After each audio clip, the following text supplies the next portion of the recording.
Hi there. Welcome to class. Welcome. I'm Miss Faust. Please make sure you have paper out and about and a pen or pencil. I have some notes back here that I need you to copy, and then I've got the assignment that you need to copy. Are you ready? Let me give you a few seconds there. Ooh, you're ready. Great. Let's get started. We are going to start with what I call the writing faults. There are 3 of them. They are 3 writing mistakes that we tend to make. And guess what, folks? We can easily avoid them.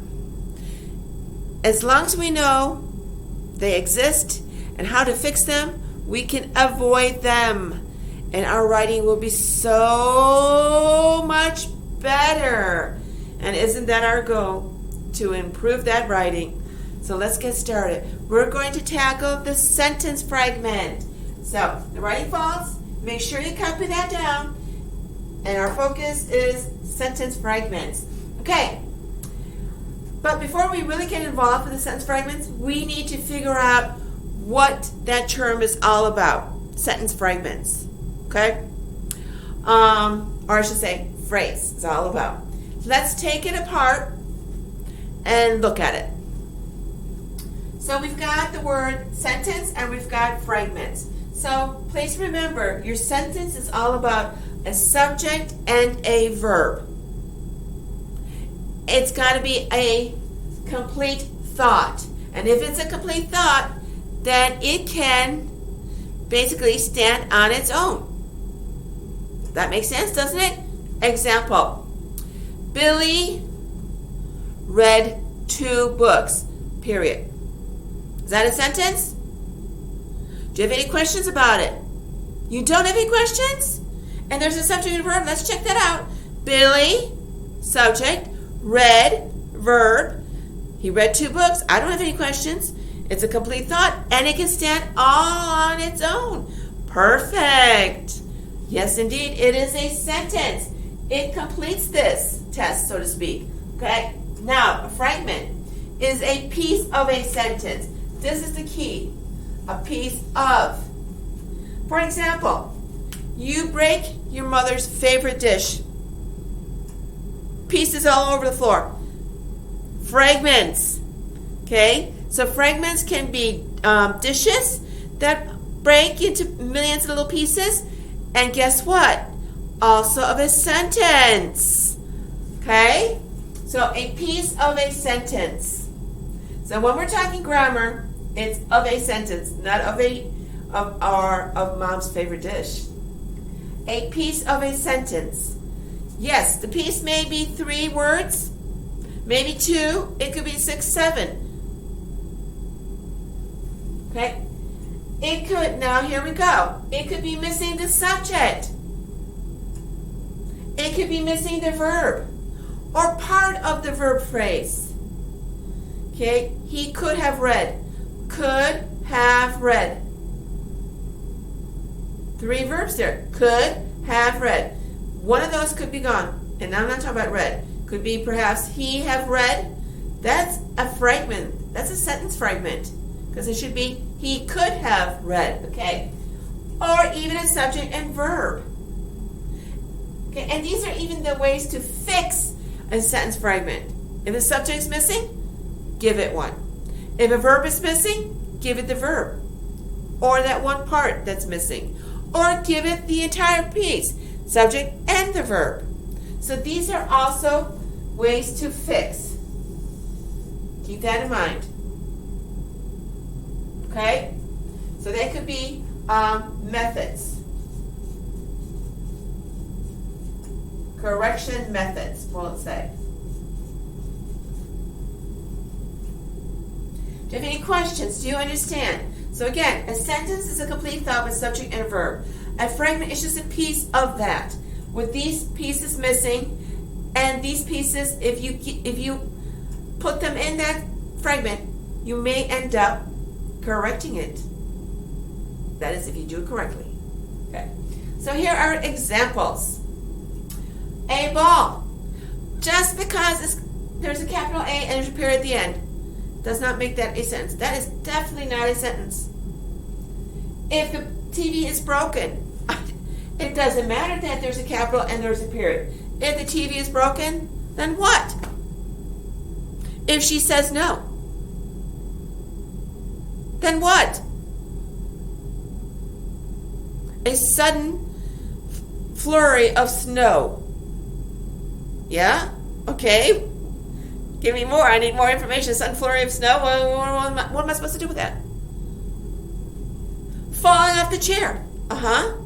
Who's falling off the chair? My brother was falling off the chair. Period. Now I've done it. Now it's a sentence. Falling off the chair is a fragment. If she says no, is a fragment. Sudden flurry of snow is a fragment. Those are all the examples. Okay? So think about it. A ball. I'm sure you figured that can't be a sentence. You're right. It's not. It's missing a lot, isn't it? If the TV is broken. Think about that. If the TV is broken. Don't the light bulbs go flying? Ding, ding, ding, ding, ding, ding. Something's missing, something's missing, something's missing. If the TV is broken, people will probably say to you, yeah, what about if the TV is broken? What are you going to do about it? Or what are you not going to do about it? Okay? So these are examples of fragments. Corrections. Here are corrections. Now, I want you to understand that you don't change word order or drop a word and then say, well, now it's fixed. Hey, Miss Faucet fixed it. Obviously, you can't do that with a ball, but you might look at that and go, oh, if the TV's broken, whoa, what if I, Miss Faust, what if I decide to take that out? If the TV is broken. Now Miss Faust says the TV is broken. Yeah, that's great. The only problem is you change the meaning of what the writer is trying to say. If the TV is broken, the writer's trying to tell you something, probably wants to share more and doesn't realize, well, it's just a fragment. So you've changed the meaning of what the person was trying to say. So please don't do that. Don't change the word order. Don't drop something. Don't do any of that. You take it as a package, a ball, and figure it out. If the TV is broken, and figure it out. Okay? Remember, if is one of your what? Is one of our what? Subordinate conjunctions, isn't it? Okay? And then when we add a conjunction to something that's already a sentence, the bird flew away. That's a sentence, isn't it? That's an IC. Independent clause. But if I put if in front of that, it's now a DC, a dependent clause. If the bird flew away. Please finish it. It can't stand by itself. A fragment, think of it as a DC. It can't stand on its own. It's got to be linked to something. And it's probably going to be linked to, in quite many cases, to an IC, as in that example. So let's see the correction. He found, notice I underlined the fragments, he found a ball at the park. Okay, there you go. That's now a sentence. It's no longer a fragment. If the TV is broken, notice there's a comma. If the TV is broken, notice I also stopped to pause. So a slight pause, so you know a comma should be in there. If the TV is broken, we will need to buy a new one. Complete thought. I have no questions now. Okay, so if the TV is broken, yeah, you're going to go get a new one. Okay, that is now a sentence. If the TV is broken, comma, we will need to buy a new one. Do you have any questions about the sentence fragment? So, if you're missing a subject, you will need to give it a subject. If you're missing a verb, give it the verb. If you're missing subject and verb, you'll need to do that. Or you can do, as I did here, I could have made that a subject. A ball fell off the table. Now it's the subject. I'm talking about the ball that's falling off the table. But here, it's more the object. What did he find? He found a ball.